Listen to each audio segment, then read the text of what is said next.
பாகத்துறையந்தாய் போற்றி, பாகம் வெண்ணுருவானாய் போற்றி, காவாய் கனகத்திரளே போற்றி, கைலை மலையானே போற்றி போற்றி. அரைசனே அன்பர்க்கடியனுடைய அப்பனே, ஆவியோடு ஆக்கை குறை முறை கணிய புகுந்து நின்றுரைக்கே, பொய்யுள் கடிந்த மெய்ச்சுடனே, திரைபுறா மண்ணும் அமுதத்தின் கடலே, திருப்பெருந்துறை உரை சிவனே, உரை உணர்வு இறந்து நின்ற உணர்வதோர் உணர்வே, யான் உன்னை உரைக்குமாறு உணர்த்தேன். வேத நெறிதலை தூங்க மிகு செய்வத்துறை விளங்க, பூத பரம்பரை புனிய புனிதவாய் மணந்தழுத, சீதவளர் வயற்புகனி திருஞான சம்பந்த, பாதமலர் தலை கொண்டு திருத்தொண்டு பரவுவாம். திருநாவுக்கரசு வளர் திருத்தொண்டின் நெறிவாழ, பருஞான தவமுனிவர் வாகீசர் வாயுவை திகழ் பெருநாமச்சீர் பரவலுறுகின்றேன். பேருலையில் ஒருநாவுக்குறை செய்த ஒன்னாமை உணராமே. நேசம் நிறைந்த உள்ளத்தார் நீளம் நிறைந்த மணிகண்டத்து ஈசன் அடியார் பெருமையினை எல்லா உயிரும் தொலையெடுத்து, தேசம் உய்ய திருத்தொண்டர் தொகை முன்பணித்த திருவாளன், வாசமலர் மென்களல் வணங்க வந்த பிறப்பை வணங்குவான். எழுதரு மறைகள் தேரா இறைவனை எல்லில் கங்குள், பொழிதரு காலத்து என்றும் பூசனை விடாது செய்து, தொழுதகை தலைமீதேற துளும்பு கண்ணீருள் மூழ்கி, அழுது அடியடைந்தன்பன் அடியவர் கடிமை செய்வாம். பொன்னி வடகரை சேர்நாரை ஊரில் புலக்கை முக, மன்னன் 63 பதிதே மரபு செயல், பண்ண அத்தொண்ட தொகை வகை பல்கு மந்தாதி தன்னை, சொன்ன மறைக்குல நம்பி பொற்பாதம் துணை துணையே. தூக்கு சீர்பரவு திருத்தொண்டர் தொகை விரிய, வாக்கினால் சொல்ல வல்ல பிரான் எங்கள் பாக்கிய பயனாம். பதி குன்றைவாள் செக்கலாரடி சென்னி இருத்துவாம். நன்கை காக்கும் மகம்படி தொழிமை பூண்டு, நம் குரு மரபிற்கெல்லாம் முதற் குருநாதனாகி, பங்கயம் துளவும் நாரும் வெத்திரப்படை பொறுத்த, செங்கயம் பெருமானந்தி சீரடி கமலம் போற்றி. கைலாய பரம்பரை சிவஞான போத நெறி காட்டும், பெண்ணை பயில்வாய்மை மெய்கண்டான் சந்ததிக்கோ மெய்ஞான வாணுவாகி, குயிலாரும்பல் திருவாபடுதுறைவாள் குரு நம சிவாய தேவன், சைலாதி மரபுடையோன் திருமரபு நீடோடி தலைக்கமாதும். இல்லாமல்ல இறைவனுடைய பேருள் கருணையும் குருவருளும் முன்னின்றல் செய்ய, குன்றை பதிவால் தெய்வ சேக்கலார் பெருமானார் அருளி செய்யப்பட்ட பெரிய புராணம் என்னும் திருத்தொண்டர் புராணத்தை தொடர்ந்து சிந்திக்கவும் வழிபாடு செய்வதற்கும் நம் தமக்கு வாய்ப்பு கிடைத்துள்ளது. அவ்வகையிலே அருள் தரும் தேவகிரி அம்மை உடனாகிய அருள்மிகு நஞ்சுண்டேஸ்வர பெருமான் திருவடி தாமரைகளை மனம் மொழிமைகளாலே போற்றி வணங்கியும், அருட்குருநாதர் திருவிடிகளை முக்கரணங்களாலே பணிந்து, அடியேனையும் இந்நன்னெறிக்கண் ஆற்றுப்படுத்திய ஆசிரியர் பெருமானார் திருவடிகளை மனம் மொழிமைகளாலே போற்றி வணங்கி, இங்கே எழுந்திருக்கக்கூடிய அத்துணை அடியார் பெருமக்கள் திருவடிகளையும் பணிந்து வகுப்பினை சிந்திக்க முற்படுகின்றோம்.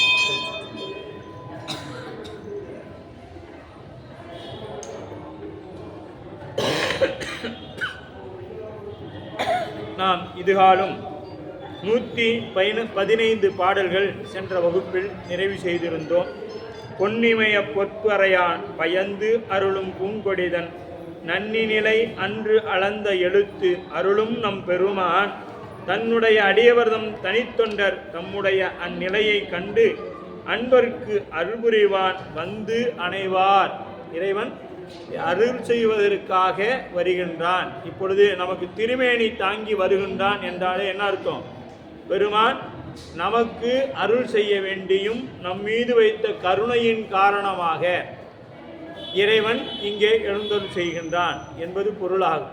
அதுபோல இறைவன் நாயன்மார்களை வெளிப்படுத்தி காமிக்கணும் அப்படிங்கிறதுக்காக என்ன பண்றாருன்னா, தாம் ஒரு உருவம் தாங்கி, அடியார் உருவம் தாங்கி இங்கே எழுந்தருள் செய்கின்றார் அப்படின்னு சொல்லப்படும். அதன் பிரகாரம் அணைந்தார் அப்படின்னா இறைவன் அங்கே ஒரு அடியார் திருவேடத்தோடு அங்கே அணைந்தார் என்பது தெய்வ சேக்கலார் பெருமானுடைய கூற்று. அந்த வகையில் 116வது பாடலிருந்து சிந்திக்க இருக்கின்றோம். சீதமணி காலத்து திருக்குறிப்பு தொண்டர்பால் ஆதுலராய் மெலிந்து மிக அழுக்கு அடைந்த கந்தையுடன் மாதவ வேடம் தாங்கி மாலரியா மலரடிகள் கோது அடையா மனத்தவர் குரு நடைகள் கொழுங்குருகி. சீதமணி காலத்து, சீதமணி காலத்து அப்படின்னா மலை சீதோசனம் அப்படி சீதள உடம்புன்னு சொல்கிறோம்ல, சீதள உடம்புன்னு சொல்லுவோம். அது எந்த உடம்பு சொல்லுவோம்?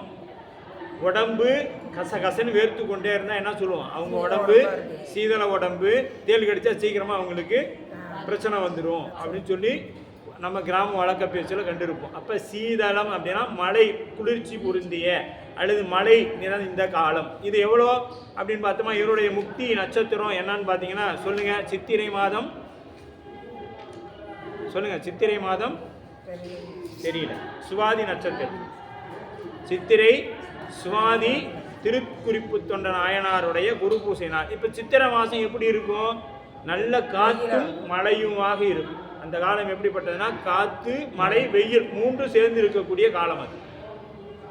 அதனால தான் நமக்கு இந்த புராணத்தை பேசும்பொழுது என்ன சொல்கிறாங்க, 5 நில பகுதியோட வேலை என்னன்னாலும் சொல்லிட்டு வர்றார் தெய்வ சேக்கிழார் பெருமான். அப்படி சித்தையிலேயே பெரும் மழை பெய்யக்கூடிய காலம். பெரும் மழை, பயங்கரமான காற்றும் மழையுமாக இருக்கும். அது மட்டும் இல்லை, அந்த மழையினால் என்ன நமக்கு ஏற்படும்? குளிர் ஏற்படும். இப்போ மார்கழி மாதத்தில் இருக்கிற குளிர் போன்றவே அப்பொழுதும் குளிர் இருக்கும், உண்டார்வோம். மேல் கடற்பால் அங்குன்ற வெங்கதிரோன் அணைவதன் முன் வெயில் காற்று மழை பொருந்திய காலம். அந்நாயனார் திருவடி அடைந்த திருநாள் சித்திரை சதய நட்சத்திரம், மன்னிக்கணும் சுவாதி நட்சத்திரம். அந்த நாளில் தான் திருவடியை அடையிறாங்க. அது ரொம்ப மழை பொருந்திய காலம், வெயில் பொருந்திய காலம், காற்று அதிகமாக அடிக்கக்கூடிய காலம். அதுலம் அப்படின்னா ஏழை, இது அழுக்கடைந்த கந்தை, நன்றினையே தாங்கின, அந்த ஒன்றினையே எது அழுக்கு அடைந்த கந்தை. இப்போ இறைவன் எப்படிப்பட்டவன் நாம் பார்க்குறோம்? என் குணத்தில் இயல்பாகவே பாசங்களிலிருந்து நீக்குவோம். அழுக்கு என்பது என்ன? மலம். இப்போ இறைவன்கிட்ட மலம் இருக்குதுன்னு பொருளாயிரும்ல. அவர் அழுக்குடைய துணியை வச்சுக்கிறாருன்னா அவர் எப்படி அழுக்குடைய, இப்போ சுத்தமாக இருக்கிறவங்க அழுக்கான ஒரு துணியை எடுத்து மேலே போட்டுக்குவோமா? இல்லை. ஏன் அதை போட்டுக்கொள்கிறார் அப்படின்னா அது துகள் இங்கே இருக்கக்கூடிய, அதான் தூசுடைய துகள் மாசு கழிப்பார் போல் தொல்லை வினை ஆசு உடைய மலம் ஒன்றும். இது யாருக்கு? நமக்கு.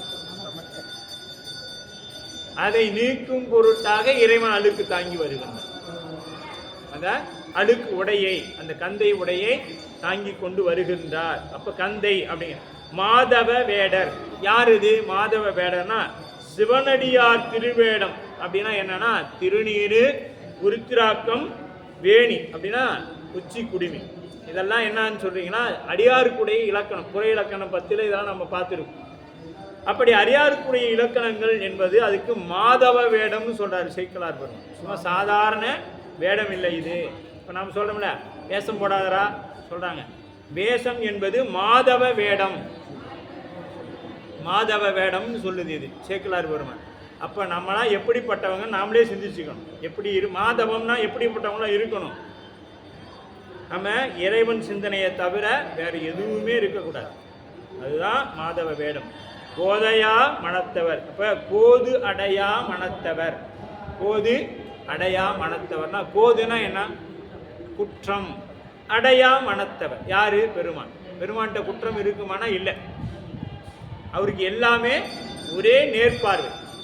இது எப்படி சொல்லலாம்னா, சரியை, கிரியை, யோகம், ஞானம் என்று 4 வகை இருக்குது. அதில் சரியை, கிரியை, யோகம் என்பது ஒரு கட்டுப்பாட்டுக்குள் உட்பட்டது. இப்படித்தான் இருக்கணும். சரியைனா நீ இதை செய்யணும், கிரியைனா இதை செய்யணும், யோகம்னா இதை செய்யணும். ஞானம் என்பது பரந்தது. இன்னும் உங்களுக்கு விளங்குற மாதிரி சொல்லலாம் அப்படின்னா, இப்போ 4 படிக்கட்டு, சரியை, கிரியை, யோகம், ஞானம் என்பது.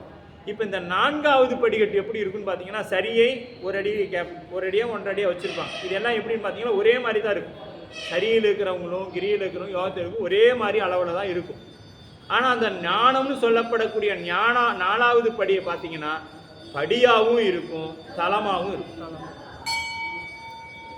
அது படியாகவும் இருக்கும், தளமாகவும் இருக்கும். தளம் எப்படி அப்படின்னா பறந்து இருக்கும். தளம்னா என்ன? அப்படியே பறந்து விரிந்து இருக்கக்கூடியது தளம். சரிங்களா? அப்ப இது நான்காவது எப்படி இருக்கணும்? ஞானம் வந்துட்டாலே நம்முடைய அறிவு எப்படிப்பட்டதா இருக்கணும்? பறந்து விரிந்த அறிவு. சிற்று ஓரறிவு முதல் 6 அறிவு உள்ள அத்துணை உயிர்களையும் நாம் சமமா பாவிக்கணும். எல்லோரையும் சமமா பார்க்கணும். இதுதான் மாதவ வேடம். இதுதான் மாதவ வேடம். நம்மளதெல்லாம் திருவள்ளுக்கு நமக்கு தான் தெரியும். நாம் எப்படியாப்பட்ட வேஷதாரிகள் அப்படிங்கிறது அவருக்கு தெரியும். ஏன்னா நம்முள்ள இருந்து இயக்கிறதாவ தானே. அப்ப வெளியில நமக்கு நாமளும் செய்யக்கூடிய பாங்கு நமக்கு தெரியும் இல்லையா? அது அவருக்கு தெரியும். இப்ப மாதவம் வேடம் தாங்கி எப்படிப்பட்டவர் அவரு? மாலறியா மலரடிகள். மால் அறியா மலரடிகள். இப்ப பெருமானுடைய செங்கமல பொற்பாதம் தந்தருளும் சேவகன். எப்படிப்பட்ட பொற்பாதம்? செங்கன் நெடுமாலும் சென்றிறைந்தும் காண்பறிய. செங்கன் நெடுமாலும். மால் எப்படிப்பட்டவன்? ரொம்ப பெரியவன். ஏன்னா ஈரடியாலே மூவுலக அளந்தவன். ஈரடியாலே மூவுலகை அளந்தவன். அப்படிப்பட்டவனே தேடி காண முடியல. எப்படிப்பட்டவன்? 2 அடியில வச்சுட்டு 3ஆவதா எங்க கேட்டான்? நம்ம மகாபலி சக்கரவர்த்தி இருந்தாரு. அவருடைய இதுதாங்க அடியார் இலக்கணம். எவ்வளவு பணிவு பாருங்க. மகாபலி சக்கரவர்த்தி என் தலையில வச்சுக்கோ அப்படின்னு போய் நிக்கிறார். அதுதான் அடியார். அது போல ஈரடியால் அடைந்தவனுக்கே சாமிஜி அப்படியே மலர் அடிகள் போது அடையா மனத்தவர். போது அடையானா குற்றங்கள் இல்லாத மனத்தவர். யாரு? நம்ம பெருமான். குற்றமே அவருக்கு நீர். நமக்கு குன்றே அணையா குற்றம் நம்மளுக்கு. அவருக்கு குற்றமே இல்லாதது. அவருடைய மனம் எப்படிப்பட்டது? குற்றமே இல்லாதது. குற்றம் இருந்தாதான் நாம ஒருத்தரை பார்க்கணும்.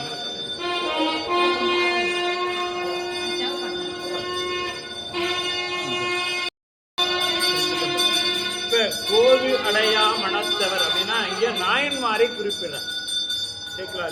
அப்ப அண்ணலார் சேவடியின் சார்பாக மனம் முதலிய மூன்றையும், மனம் முதலிய மூன்றையும், மனம்னா என்ன? மனம் மொழி மெய் மூன்றையும் மண்ணிமிசை வந்த நாள் முதல் போதில்லாதவர். அன்னையிலிருந்து குற்றமில்லாத பெருமான வணங்கி கொண்டு வரக்கூடியவராக நம்ம நாயன்மார் இருக்கின்றார் அப்படின்னு சொல்லி. அப்ப திருமேனி வெந்நீர் திகழ்ந்து ஒளிரும் கோலத்து கருமேகம் என அழுக்கு கந்தை உடன் எழுந்தருளி வருமேனி அருந்தவரை கண்டு மனம் மகிழ்ந்து எதிர்கொண்டு உருமேவும் மயிர்ப்புலகம் உளவாம் பணிந்து எழுந்தார். அன்றைக்குன்னு பார்த்து யாருமே சீக்கிரம் வரல, மழை காலமாக இருக்குது. இவர் அடியாரை பார்த்துட்டார். யாரு? நம்ம பெருமானை பார்த்துட்டாரு. திருமேனி வெந்நீர் திகழும் ஒரு கோலத்து அப்படின்னா இதனையே மாதவன். எந்த திருமேனி பூசிருக்கக்கூடிய வேடமே என்ன வேடம்? மாதவ வேடம் அப்படின்னு சேர்க்கிறார். கோலத்து கோலமார் மேனி கந்தையுடன். வெந்நீற்று கோலம் கந்தையுடன் விளங்கிட்டு. இந்த வெந்நீற்று கோலம் எப்படிங்க? அடுக்கடைந்த கந்தையோடு இருந்துச்சு. எப்படி இருந்தாலும் எப்படிப்பட்டது? திருநீர் நமக்கு அருள் செய்யக்கூடியது. அதாவது நவுக்கரசு பெருமந்தகை தான் சொல்லியிருப்பார். நாம் தொழுவதற்கு அருவருப்பான தொழுநோயராயின் அண்ணலார்க்கு அன்பர் என்றார். நாம் தொழும் தன்மையால் அவங்க நாம வணங்கக்கூடியவங்க அப்படின்னு சொல்லியிருப்பாரு. அப்ப அவர் பார்க்கறதுக்கு அப்படியே எப்படிங்கன்னா கருமேகம் என அழுக்கு தங்கந்தை. அந்த எப்படி இருக்குதான் அந்த அப்படியே கருமேகமா இருக்குது. இதை நம்ம புராணத்துல பல இடங்கள்ல பார்த்துட்டோம். எங்க? இந்த கருமேகம் என்பது நம்பியாரூர பெருமான் அப்படியே சுவாமியை பார்க்க போலான்னு நினைக்கும் பொழுது அந்த கரிய மேகம் போல அந்த மேகம் இருந்தது. எப்படி? வஞ்சனை போல, வஞ்சனை உடைய நெஞ்சம் போல மேகம் இருந்ததுனால். வஞ்சனை உடைய நெஞ்சம் எப்படி இருக்குங்க? கருமையா இருக்கும். மை பொருந்திய அழுக்குடைய. அங்க மெய்ப்பொருள் நாயனார் புராணத்துல பார்த்தோம். இப்படி அந்த அழுக்குக்கு காமிக்கணும்னா அது மையை கவிச்சிடுவாங்க, கருமையை வைத்துக் கொள்வார்கள் அப்படின்னு சொல்லுவாங்க. அப்ப அந்த கருமேகம் என அழுக்கு கந்தையை கரிய மேகத்துக்கு உவமித்தார். சூழ் கொண்டு விரைவின் மழை பெய்ய உள்ள மேகம் அது இது ஒன்றாச்சு. அதுக்கடுத்து அங்கே அன்னைக்கு சூழல் எப்படிங்கன்னா கரிய மேகம், மழை வருவதற்கு உண்டான சூழல்லாம் அமைந்திருக்குது. எப்படி காலை நேரமே இதெல்லாம் அமைஞ்சிருச்சு. காலை நேரத்திலேயே அப்படிலாம் இருக்குது. பெயர் காரணமாயிற்று பற்றி அழுக்கு கந்தை கருமேகம். இது பெயர்னால எது ஒன்று அந்த மேகங்கள் கருப்பாக இருக்குது, இன்னொன்று அந்த ஆடை அந்த மேகம் போல கருப்பாக இருக்குது. ரெண்டும் இந்த இடத்துல ஓமையாக சொல்லியிருக்கிறாங்க. அப்போ உருவமேனி மயிர்பிழங்கும் உவாக பணிந்தெழுந்தார். பெரியார்களையும் கடவுளரையும் காணும் பொழுதும் பேசும் பொழுதும் எண்ணம் பொழுதும் எப்படி என்ன பண்ணும், பெரியவங்களை பார்க்கும் பொழுதும் இறைவனை காணும் பொழுதும் பேசும் பொழுதும் என்ன பண்ணணுமா, எண்ணும் பொழுது மயிர்கால் அன்பின் சிறந்த இலக்கணம். அப்படியே மயிர்கால்லாம் கொடைத்து போய் சொல்லுவாங்க பார்த்தீங்களா, மெய் சிலிர்க்குது அப்படின்னு சொல்றது தான் இறைவனை உணருதல், காணுதல், பேசுதல். இது செய்யும் பொழுது இதெல்லாம் நடந்தாதான் நம்மிடத்துல மெய் அன்பு இருக்குது. ஏன்னா இதுகாலம் அன்பு சொல்லிக்கிட்டே வந்தோம். இப்போ மெய்தவ வேடம்னு சொல்றாரு சேக்கிழார் பெருமான். அப்ப மெய் அன்பை பத்தி இந்த இடத்துல பேசணும். அதை பேசுறாரு எப்படின்னு, ஈசற்கு அன்பரானா யாவரையும் தமக்கண். இப்போ ஈசருக்கு அன்புடையவங்கெல்லாம் என்னவாங்க,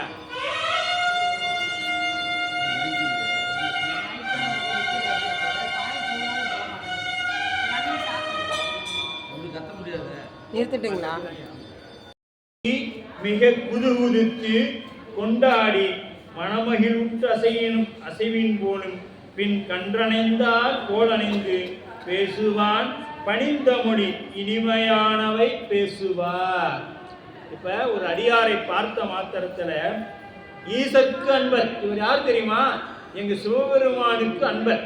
அதனால என்ன பண்ண, அவரை கண்ட மாத்திரத்தில் என்ன பண்ணா, இவரெல்லாம் நம்ம போய் விழுந்து கும்பருக்கு நமக்கு தகுதி இருக்குதா, அதை முதல்ல வச்சுக்கணும், வர வச்சுக்கணும். என்ன பண்ணணும், நமக்கு இதற்கு தகுதி இல்லை அப்படின்னு எங்க வரணும், வாயில வரக்கூடாது, உள்ளத்துல வரணும். உள்ளத்துல வந்த உடனே அவர் என்ன ஆயிடுவாரு, நமக்கு பெரியவங்களா தெரியுவாங்க. தெரிஞ்ச மாத்திரத்துல அது வரைக்கும் நமக்கு என்ன தெரியாது, நாமளும் அவங்களும் மனிதர்கள் தான் அப்படின்னு தெரியும். அவங்க அணிந்திருக்கக்கூடிய அந்த வேடம் எங்கள் பெருமானுடைய வேடம் அப்படின்னு மனசுல நினைச்ச மாத்திரத்தில் என்னன்னா புதுகுதித்துனா அப்படியே சந்தோஷத்துல பெருமானை கண்டேன், மெய் அடியாரை கண்டேன் என்று அவருடைய திருவடியில போய் நம்ம என்ன பண்ணணும், அப்படியே நீட்டமா விழுந்து வணங்கணும். எப்படி விழணும்னு சொல்றாரு சேக்கிழார் பெருமான், மிக அழகாக சொல்லியிருப்பாங்க. அதாவது சம்பந்த பெருமானும் நாவுக்கரச பெருந்தகையும் முதல்ல சந்தித்த பொழுது இருவரும் விழுந்து வணங்குறாங்க. ஒருவரை ஒருவர் இருவரும் விழுந்து வணங்குறாங்க. எப்படி விழுறாங்கன்னா, வேறற்ற பனைமரம் விழுந்தா எப்படி இருக்கும். இப்ப இந்த இடத்துல ஒரு பனைமரம் வேறு இல்லை, அப்படியே விழுது, எப்படி விழும், வேகமா தப்புன்னு விழுந்து புடியெல்லாம் பறக்கும். அது போல சம்பந்த பெருந்தகையும் நாவுக்கரச பெருந்தகையும் விழுந்ததா நமக்கு புராணத்து. வேறற்ற பனைமரம் போல விழுந்து வணங்குறாங்க. நாம் அப்படியெல்லாம் விழ வேண்டாங்க, பணிவா மெதுவா விழுந்தாவே போதும். ஏன்னா இன்னைக்கு மண்ணும் இல்லை, நாம் விழுந்தா அந்த அளவுக்கு நம்மளால பணிவும் நம்மகிட்ட இல்லை. நடிக்கிறோம் ஒவ்வொருத்தரும், அதுக்கு தகுந்தாறு போலவாவது நடிக்க செய்வோம். அந்த மாதிரிலாம் நம்மளால நடிக்க முடியாது. அப்படி கன்றை அப்புறம் பின்ன என்ன பண்ணுமா, கன்றை அதாவது கன்றை கன்ற தாய் போல பேசும். இப்போ கண்ணுக்குட்டி, இப்போ நம்ம பையன் விழாவில் காணாது போயிட்டான், அவனை பார்த்த மாத்திரத்தில் என்ன பண்ணுவோம், போய் கட்டி அணைச்சி என்ன பண்ணுவோம், அவனைய என்ன சாமி தண்ணி குடிக்கிறியா, சாப்பிட்றியா, இத்தனையும் அவனை கேட்போம். இந்த அம்மா பாரு ஸ்வீட் வாங்கி வச்சுக்கிட்டு சாப்பிடு, இனிப்பு சாப்பிடு, அதை சாப்பிடு. அந்த குழந்தைய இதுவரையும் பார்க்காத குழந்தை மாதிரி அதை பார்த்து உபசரணை செய்வோம். அதுபோல கன்றணைந்த தாய் போல் அணைந்து பேசுவன எப்படி, பணிந்த மொழி இனியவை பேசுவார். இப்ப அடியார்னா எப்படி பேசணுங்க, பணிந்து பணிவோட இனியவை பேசணும், இல்லைன்னா பேசணும். இனியவை பேச முடியலன்னா அந்த இடத்துல என்ன பண்ணிடணும், பேச்சை தவிர்க்கணும். அதுதான் பிறர்க்கு நல்ல சொல்லி, அதாவது யாவருக்குமா இறைவருக்கு ஒரு பச்சிலை இன்னுரை தானே பாரு. திருமூல பெருமானார் என்ன சொல்லுவார்னா, யாவருக்குமா ஒரு இன்னுரை தானே, நல்லதை சொன்னா சொல்லு, இல்லைன்னா சொல்லாம இருக்கு. அடியாருன்னா என்ன வரணும், பணிவு வரணும், இனிமையான பேச்சு இருக்கும். பேசும் பொழுதே அவங்க எப்படியாவது பரவாயில்ல, எங்களும் இப்படி பேசுறாங்களே, நம்மளும் போய் சாமி கும்பிடுவோமே, திருநீர் பூசாமேங்கிற மாதிரி இருக்கணும். அப்புறம் நம்மளை பார்த்த உடனே என்ன பண்ணக்கூடாது, இவன் பாடுறா பட்டையும் கோட்டையும் போட்டு பேசுறது பேச்சுக்க நம்மளே பரவாயில்ல அப்படின்னு அவன் நினைச்சிடக்கூடாது. நம்மளை பார்த்து பட்டையும் ருத்ராட்சத்தையும் போட்டுட்டு இந்த மாதிரி இருக்கிறதுக்கு நம்ம இன்னமேட்டு இப்படியே எடுத்துக்கலாம், பரவாயில்ல இதுவே நல்ல வாழ்க்கையா இருக்குதுன்னு அவன் முடிவு பண்ணிடவே கூடாது. அப்போ நாம் இது வந்துட்டோம்னா என்ன பண்ணணும்னா, நமக்குள்ள 1000 அடுக்குகள் இருந்தாலும் இனியவை பேச வேண்டும் அப்படின்னு சொன்னாங்க. இனியவை பேசுவார் அப்படின்னு சொல்றாங்க. 18வது பாடல். எய்தும் அவர் குறிப்பு அறிந்தே இன்மொழிகள் பல மொழிந்து செய்தவத்தீர் திருமேனி இழைத்து இருந்தது என்று கைதொழுது கந்தையினே தந்தருளும் அழுக என மைத்திகள் கண்டம் கறந்த மாதவரோ அருள் செய்வார். இப்போ அப்படி என்ன பண்றாருன்னா, பார்த்த மாத்திரத்திலே கேட்கிறாரு, ரொம்பமா இழைச்சிட்டீங்களே, என்னமோ இதுக்கு முன்னாடி அவர் இவர் பார்த்துட்டு இருந்த மாதிரியும் இவர் இன்னைக்கு தான் அவர் ரொம்ப நாளைக்கு அப்புறம் பார்க்குற மாதிரி சொல்றாரு பாருங்க. எய்த அவர் குறிப்பு அறிந்து, இவர் எப்படிப்பட்டனா ஏன் திருக்குறிப்பு தொண்டன்னு வச்சுன்னா அவர்களுடைய குறிப்பு என்னன்னு முதல்ல தெரிஞ்சுக்குவார்.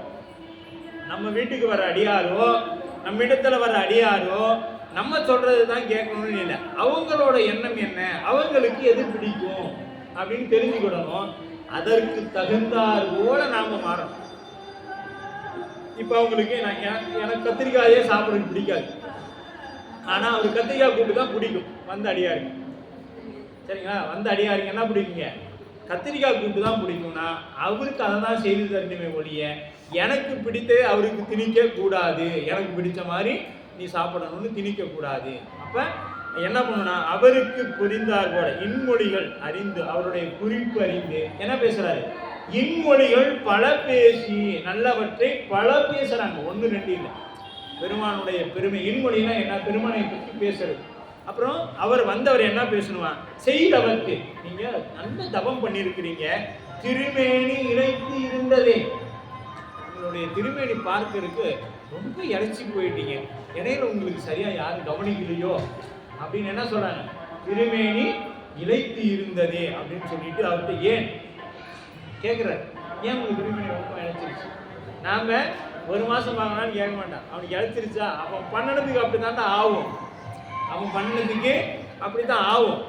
எனக்கு தெரியும் அவனுக்கு இப்படி தான் ஆகும்னு எனக்கு அப்போவே தெரியும், எனக்கு சாமி எனக்கு அப்போவே சொல்லிட்டார். நமக்குலாம் சாமி நேரடி தொடர்பு தான், யாரும் குருநாதர் வழியாலாம் யாரும் இன்னைக்கு இறைவன் தொடர்பு இல்லை. திருநீர் உருத்திராக்கம் போட்ட உடனே நேரடியாக சுவாமி வந்து நம்மகிட்ட பேசுவார், நேரடியாக சுவாமி வந்து பேசுவார். யாரும் குருநாதர் வழியாவோ ஆசிரியர் வழியாவோலாம் தெரிஞ்சுக்குங்கிற விருப்பமே கிடையாது. அந்த தவ வேணும் இருந்துச்சுன்னா அவர் எப்படியோ ருத்ராட்சத்தை போட்டுடுறோம், போட்ட பின்னாடி அவர் நேரடியாக வந்து பேசுவாருங்கிற எண்ணத்தில் இருக்கிறோம். சரி, அது திருவள்ளுவர் விட்டுடும்.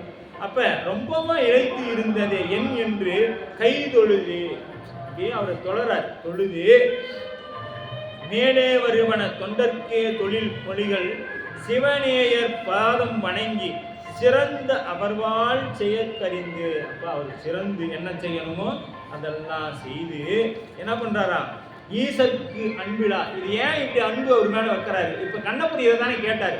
இந்த வார்த்தை எங்க கேட்டோம், கண்ணப்ப நாயனார் புராணத்துல காலத்தியப்பரை பார்த்த மாத்திரத்துல ரொம்ப இழைச்சி போயிட்டீங்க கண்ணப்பர் கேட்டாரா. அந்த அன்பு இங்க திருக்குறிப்பு தொண்ட நாயனார் இந்த 63 ஏன் ஒரே நேர்கோட்டில் பிடிக்கிறாங்கன்னா அவங்களுடைய அன்பு அப்படியே ஒரே நேரான அன்பு. ஒருத்தோட்டு கூட ஒரு மைக்ரான் அளவு ஏறவும் இல்லை இறங்கவும் இல்லை. ஒரு மைக்ரான் என்பது நம் கண்முடியோட சின்னது, அந்த அளவு கூட அவங்ககிட்ட அன்பு மாற்றமே இல்லை. அன்பு எல்லாம் ஒரே மாதிரி அன்பு 63. அதனாலதான் ஒரே நேர்கோட்டில் அவங்க நிற்கிறாங்க, ஒரே மாதிரியே இருக்கிறாங்க. அவங்க பாருங்க எல்லாரையும் கும்பிட்டுட்டே இருப்பாங்க, எல்லாரையும் கும்பிட்டுட்டே இருக்கிறாங்க. நீ நல்லவனாரு கெட்டவனாரு எப்படி வேணாலும் இரு, ஆனா நீ கோயிலுக்கு வந்துட்ட. பக்தராய் பணிவார்கள் எல்லாருக்கும் அடியேன், அந்த நிலையில நிற்கிறாங்க. அப்படியே பக்தராய் பணிவார்கள் எல்லாருக்கும் அடியேன், பரமனையை பாடுவார் அடியாருக்கும் அடியேன் அப்படின்னு நிற்கிறாங்க. அப்ப ஈசற்கு அன்பிலார், அடியாருக்கு அன்பு இலார், எவ்வுயிர்க்கும் அன்பிலார், தமக்கும் அன்பிலார். பேசுவது என் அறிவு இல்லா பிணங்களை நாம் இணங்கி பிறக்கினும் இறக்கினும் பிணங்கிடுவார் விடுனி ஆசையோடு மரணடி அரணடியார் அடியாரை அடைந்திட்டார் கருமுன் கருமமாகச் செய்தே. எது கருமம் உன் கருமமாகச் செய்தே பூசுமொழி தருஞான குறியின்று கும்பிட்டு தட்டமிட்டு கூத்தாடி திரியே என்பது சிவஞான சித்தியாரில் சொல்லப்படும். சிவஞானம் எப்படி என்ன சொல்லுதுன்னா, இப்ப சிவபெருமானிடத்துல அன்பு இல்லைன்னா யாரிடத்திலும் என்ன அடியாரிடத்திலையும் அன்பு இருக்காது. அடியாரிடத்தில் அன்பு இல்லைனா எந்த உயிரிடத்திலையும் அன்பு இருக்காது. எந்த உயிரிடத்திலும் அன்பு இல்லைனா நம்மிடத்திலையும் அன்பு இருக்காது. இப்ப நமக்கே அன்பு இல்லை. ஏன்னா சொல்லுவாங்கல்ல, சட்டியில் இருப்பது தான் அகப்பை ஆப்பையில் வரும்பா ஒரு பழமொழி உண்டு. சஷ்டியில் இருந்தால் அகப்பையில் வர்றது வேற, இது சட்டியில் இருந்தால்தான் ஆப்பையில் வரும் என்பது வேறொரு மொழி. அப்ப நமக்குள்ள அன்பே இல்லை அப்படின்னா வெளியில யாரிடத்துலையும் அன்பு இருக்காது. இதை நாம மகாபாரத கதைக்கு தான் போகணும்.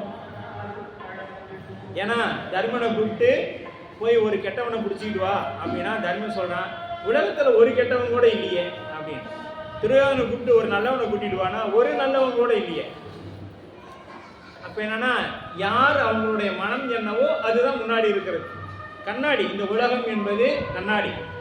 நாம நல்லவங்களா இருந்தோமா பார்க்கக்கூடிய பொருள் எல்லாம் நமக்கு நல்லதா தெரியும்.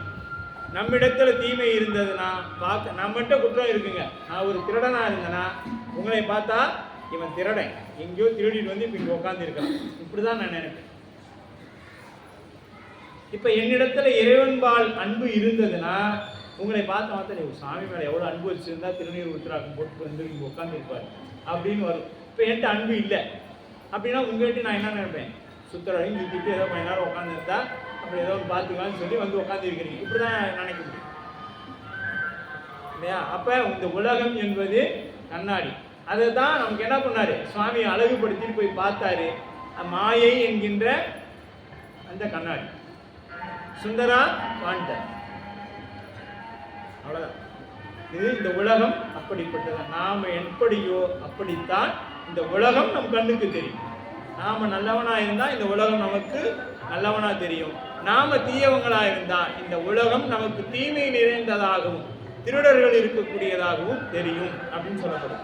அப்ப பேசுவது என் அறிவில்லா பிணங்களை நாம் இணங்கி பிறக்கினும் இறக்கினும் பிணங்கிடுவார் விடுனி.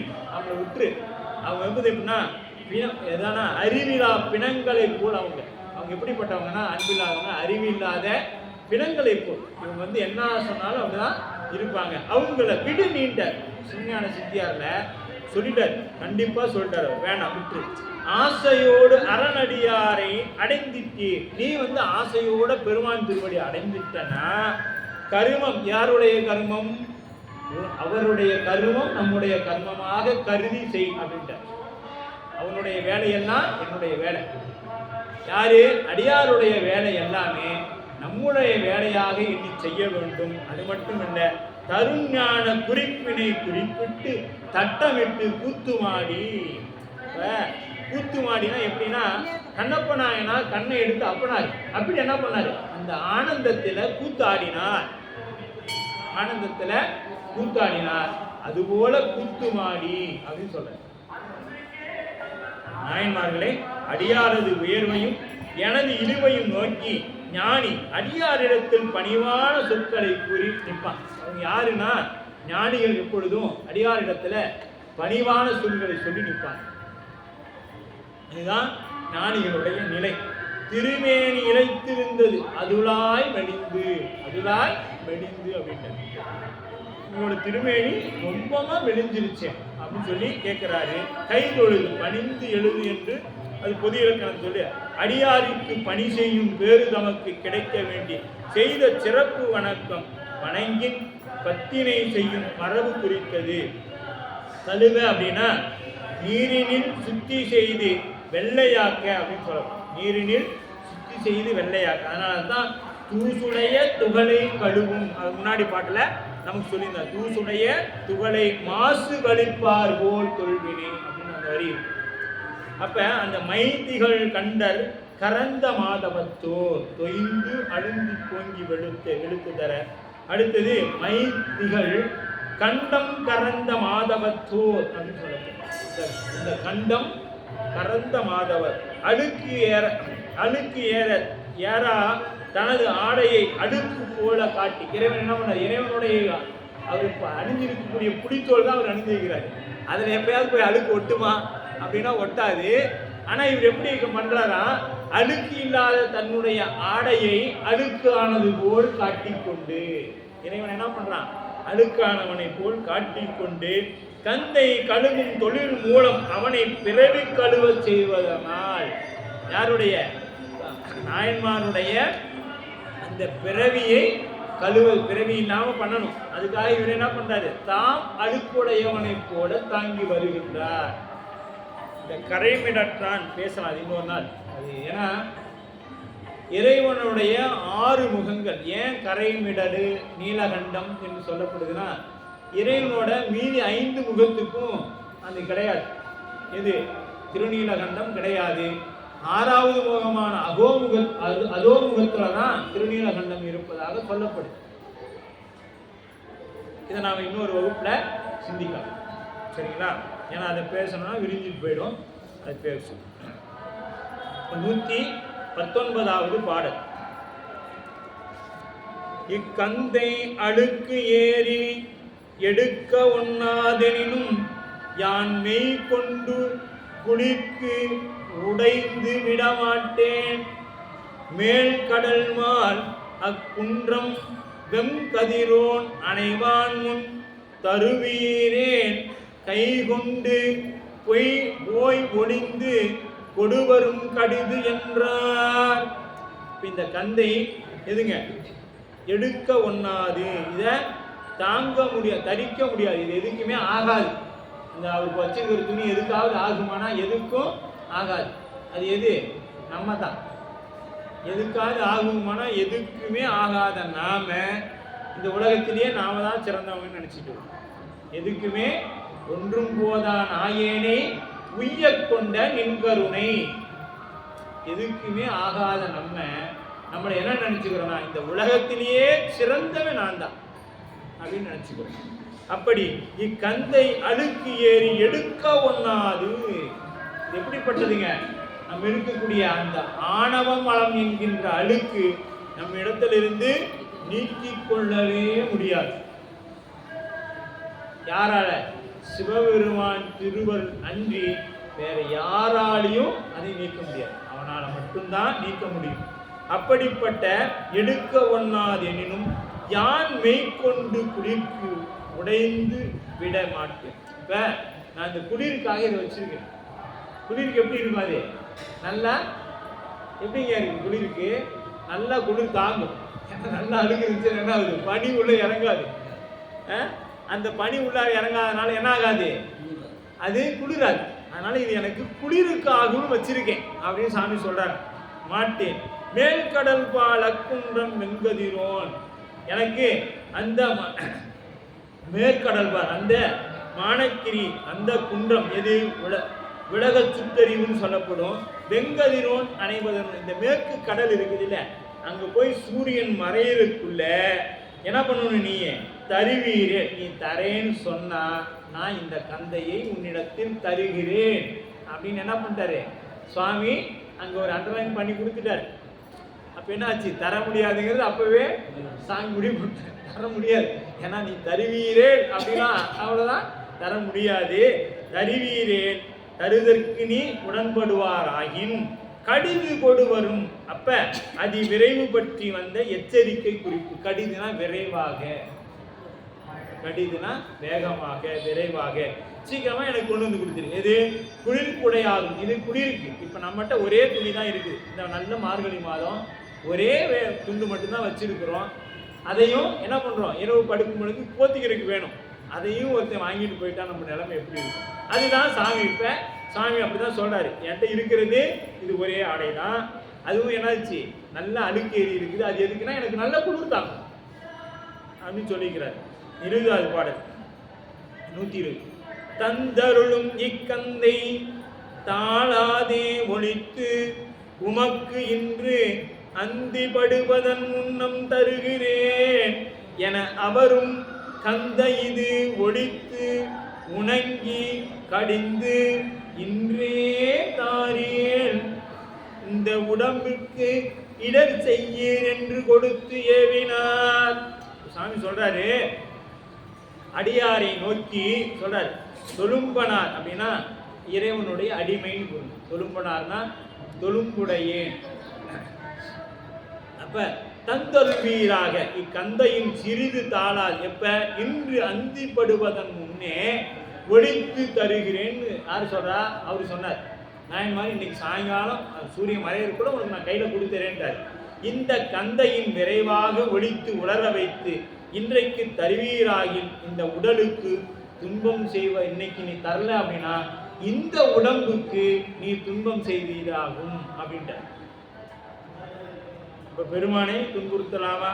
தந்தருளும் தாருங்கள் தருவீராக அப்படின்னு அந்திப்படுவதன் முன் தருகிறேன் தந்தருளே என்று அடியார் அப்படியே தருவதாக தாம் இசைவினை கூறி அப்படியே என்ன சொல்றாரு, நான் இன்னைக்கு சாயங்காலத்துக்குள்ள உங்களுக்கு இதை கொடுத்துறேன் அப்படின்னு சொல்லி சொல்றார். கந்தை இடர்ச்செய்யி இன்றே என்ன சொல்ற, இது கந்தையை தொண்டரிடம் கொடுக்கும் போது அடியார் சொல்லிய ஆணைமொழி.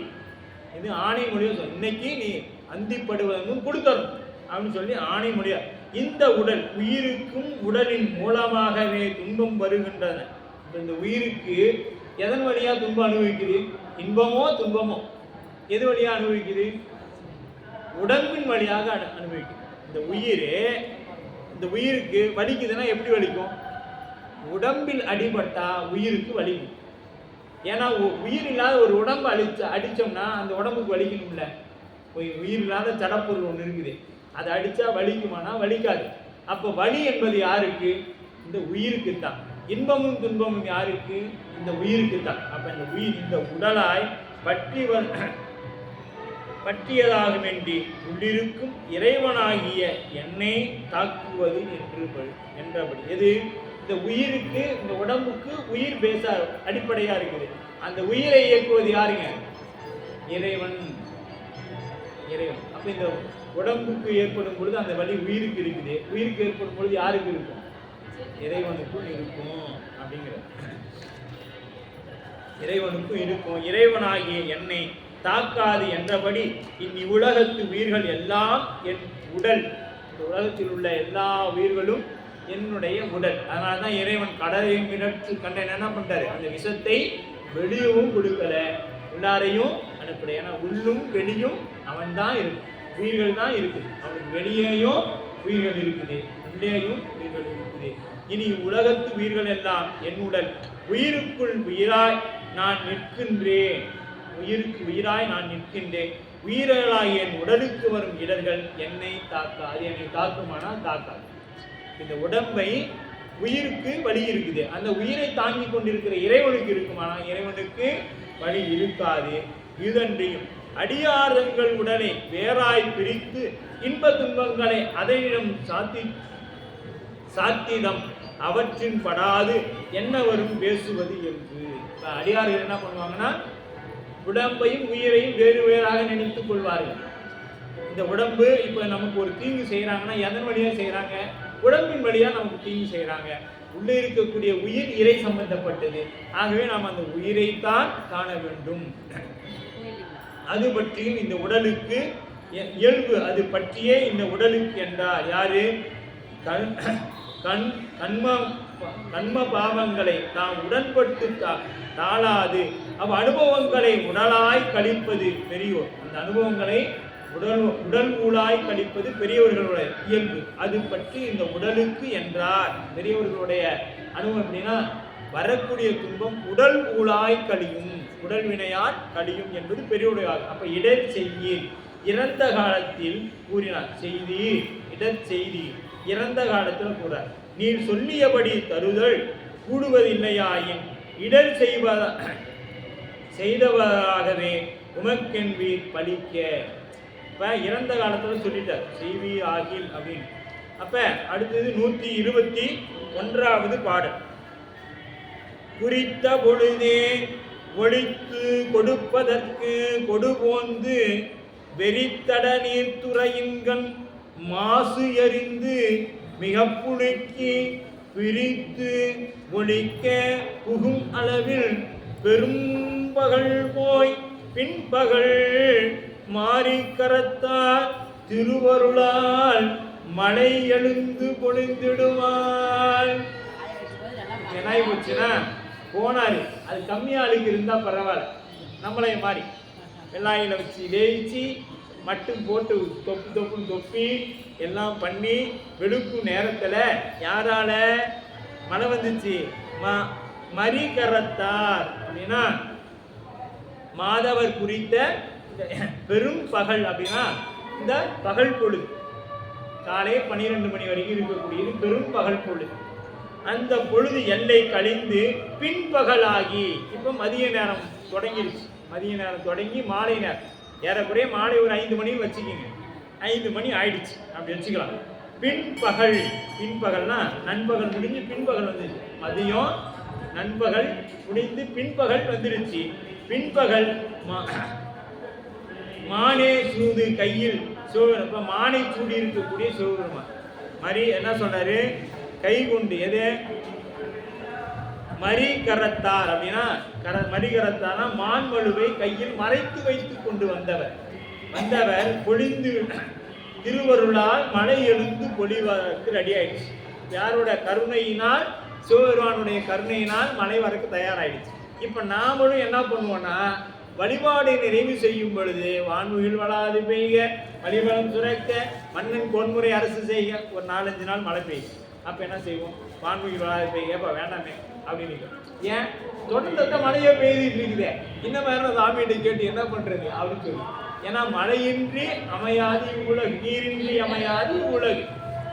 அப்படி இருக்கும் பொழுது நாம் இப்போ விழா நடத்தினா என்ன? சாமி எப்படியாவது மழை வரக்கூடாது கேட்கலாமா இல்லையா? மழை வரணும்னு கேட்கிற நாமளே இப்ப என்ன நினைக்கிறோம்? மழை வேண்டாம்னு நினைக்கிறோம். மழை வேண்டாம்னு நினைக்கிறோம். அது போல இப்ப அந்த நாயன்மார் எப்படி நினைச்சிருப்பாரு? பெருமானே இதுகாலும் அவரு ஒவ்வொரு எழுத்தரும் என்ன பண்ணும்? மழை வரணும்னு நினைக்கிறோம் நம்ம. இப்ப என்ன? பெருமானே கொஞ்சம் பார்த்து கருணை வச்சுக்கிட்டா பரவாயில்லையே அப்படின்னு சொல்லி கேட்போம். அது போல அவருடைய உள்ளம் இந்த இடத்துல எப்படி இருந்துருக்கு நினைச்சு பாருங்க. சாயங்காலத்துக்குள்ள தரேன்னு வாங்கி வந்துட்டேன், வெள்ளாயில வச்சு வேகிச்சு எல்லாம் பண்ணி இப்போ ஓவர் மண்ணை போட்டு துவைச்சி பளிர்னு ஆக்கியாச்சு. நீர்ல அழைச்சி கொண்டு இருக்கும் பொழுது தூரல் போட ஆரம்பிச்சிருச்சு. மேகமும் அந்த கந்தை போல கட்டம் கரியேன்னு கரிய மேகமா இருக்குது. மழை பொழுது விட்டது. இந்த பெரிய உலக பிறப்பிற்கு கொடுக்கும் தானமும் தன்னை உயர்த்தும் தவமும் நிலைக்கும். மழை பொழியல அப்படின்னா என்னன்னா தானமும் தவமும் அந்த நாட்டில் இல்லை, அரசன் சரியாக அரசு செய்யவில்லை என்று பொருளாகிவிடும். அப்ப மழை பெய்யணும். அப்ப குறித்த பொழுது கதிரோல் மேற்கடல் பால் அனைவதன் முன் தருகிறேன்னு சொன்னவது மாதவரும் அந்தி படுவதன் முன் தருகிறேன்னு சொல்லிட்டார். அந்தி படுவதன் முன் தருகிறேன். வெறித்தட நீர், அப்ப வெறி நீட்டின் பூக்கும் மலர்களின் வாசனை, அந்த வாசனை புரிந்து நீர் தடாகத்தில் அந்த நீர் தூய்மையை துணிக்க வெண்மைப்படுத்துவதற்கு தகுதியும் உடையதாக பெறப்பட்டது. அப்படி துறையுங்கள். அப்ப அதற்கு இருக்கக்கூடிய துறையில போய் என்ன பண்ணிட்டாரு? போய் துவைச்சு எல்லாம் இத்துறையை அங்கு துவைக்கும் துணியினை அழுக்கும் படிப்படி தன்மையால் குளித்தால் எல்லாம் துவைச்சு. இத்தகைய நல்வழக்கம் இன்னைக்கு பார்த்தீங்கன்னா ஒரு ஆற்றங்கரைனா அப்படின்னா எப்படி இருக்குன்னா இன்னென்ன இடத்துல இவங்க செய்யணும். குளிக்கிறதுக்குன்னு ஒரு படித்துறை இருக்கும், மாடு கண்ணு கழுவுறதுக்குன்னு ஒரு படித்துறை இருக்கும், துணி துவைப்பதற்குன்னு ஒரு படித்துறை இருக்கும். இப்படி சுற்றி இருக்கும். அந்தந்த இடத்துல அவங்கவுங்க அதை செய்வாங்க. இன்னைக்கெல்லாம் அப்படி இருக்குமான்னு பார்த்தீங்கன்னா இல்லை. ஏன் அவங்க மட்டும்தான் அங்கே அதை செய்யணுமா? நாம் செய்யக்கூடாதா? அவங்களே தான் செய்து கொண்டு இருக்கணுமா? நான் செய்யக்கூடாதா? ஆமா, அதுக்கெல்லாம் காரணம் நாம தான். நாம எவ்வளோ அசுத்தமா இருக்கிறோமோ அவ்வளோ அசுத்தமா நதியும் பண்ணி தூய்மைப்படுத்தக்கூடிய வந்த நதியும் நம்ம போல அசுத்தம் பண்ணிருக்கோம். அதுதான், அதாவது யாருடைய சேர்றோமோ அது மாதிரி ஆயிடுற மாதிரி நதிகள் கூட இன்று நம்ம போல ஆகிவிட்டு. நாம எப்படி தேவையில்லாத குப்பையெல்லாம் உள்ளார போறோம், நமக்குள்ள போடுற நாம கொண்டு போய் நதியும் தேவையில்லாத குப்பையெல்லாம் போட்டோம். நதியில போய் இங்கிருந்து முறுக்கு வாங்கி போறது, தின்னுட்டு அந்த மிளகாத மலை ஆத்திலேயே போடுறது. சரிங்களா? இங்க இருந்து ஹோட்டல்ல 4 புரோட்டா வாங்கி போய் தின்னுட்டு அந்த இலையை அங்கேயே போடுறது. அது ஒரு ஓரமாக கொண்டு வந்து மேலே போடணும். இதெல்லாம் இல்லை. யார் இங்கேருந்து அவ்வளோ தூரம் கரைக்கு நடக்கிறது? போடு இங்கேயே தண்ணியில் தான் அடிச்சுட்டு போட்டும். அடிச்சுட்டு போய் எங்கேயா ஒரு பக்கம் நின்று எல்லாம் தண்ணிலாம் எப்படியும் ஒன்று போகட்டும். ஏன்னா இது என்னன்னா சுயநலமிக்க வாழ்க்கை. பொதுநலங்கிறதே இல்லை. அந்த காலத்தில் பொதுநலம் மட்டுமே இருந்தது. சுயநலம்னா அவங்களுக்கு என்னன்னே தெரியாது. வீட்டை திறந்து விட்டு எல்லாரும் போயிடுவாங்க. ஏன்னா யாரும் ஒரு பொருள் திருட மாட்டாங்க. இன்னைக்கு 10 பூட்டு போட்டு 4 கேமரா வைக்கிறோம். நம்ம வீட்டில் ஒன்றுமே இல்லைனாலும் 10 பூட்டு போட்டு 4 கேமரா வைக்கிறோம். ஆனால் அங்கே உள்ளார போனீங்கன்னா ₹1 புரோசனம் இருக்காது. பழைய துணி ஒரு 20 இருக்கு பீரோவில், அவ்வளோதான் இல்லையா? அப்படிப்பட்ட மாசெறிந்து மிக புழுங்கி அப்படிங்கிறார். மாசெறிந்து மிக புழுங்கினா முதலில் அழுக்கு போக தோய்த்தல். முதல்ல என்ன பண்றாரு? நல்ல அழுக்கு போக துவைக்கிறாரு. புழுக்குதல் உவர்மன் எடுத்து துணியை வாயில் புகுத்தல். முதல்ல ஒரு அலசிட்டாரு. அலசிட்டு என்ன பண்றாரு? முதல்ல ஒரு அளவுக்கு முடிஞ்ச அளவு கையில் துவைச்சிட்டு அடுக்கு உவர்மண்ணை போட்டு வேவிக்கிறாங்க. அதை போட்டு புழுங்குதல்னா அப்படியே நம்ம சாப்பாடு கொஞ்ச நேரம் புழுங்கிட்டு விடுங்க அப்படின்னா அந்த நீர் ஆவியில் அப்படியே இருக்கிறது. அந்த மாதிரி அந்த துணியை அந்த வெள்ளாவியில் வச்சு அப்படியே விட்டுருக்குறாங்க. அதுக்கடுத்து பிறந்தொழித்தல். அவ்வாறு புகுந்த பின் அத்துணியை எடுத்து ஒரு மணி கரைக்கு போகுமாறு மேலும் ஒன்றாக அப்படி அடித்து துவைக்கிறது. பாறையில் அடித்து துவைக்கிறது. பாறையில் நல்லா அடித்து துவைக்கிறது. நான் எந்த பாறைக்கு இங்கே போகிறது? எங்கள் வீட்டில் பாறையில் நான் எங்கே போகிறது? வாஷிங் மிஷினில் போட்டு 2 சுற்றி அதுவே புழிஞ்சு காய வச்சு கொடுத்துருதுங்க.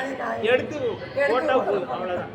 அப்புறமேட்டு நம்ம அப்படியே போய் சோம்பேறி ஆகிட்டோம். பெரும்பகல் அப்படின்னா உச்சி வேலை, நண்பகல், பின்பகல் இதெல்லாம் கழிந்துட்டு பொறிந்திடும் பொழுதிடும் வண்ணம் இடும் பொழுதில் அதன் பயனாக நாயனாரி திருவருளால் மழை வருது. அந்த மழை வந்த பிறகு அவருடைய மனோநிலை எப்படி இருக்கும் சேக்கிழார் பெருமான் காண்கிறார் பாருங்க. 122வது பாடல்.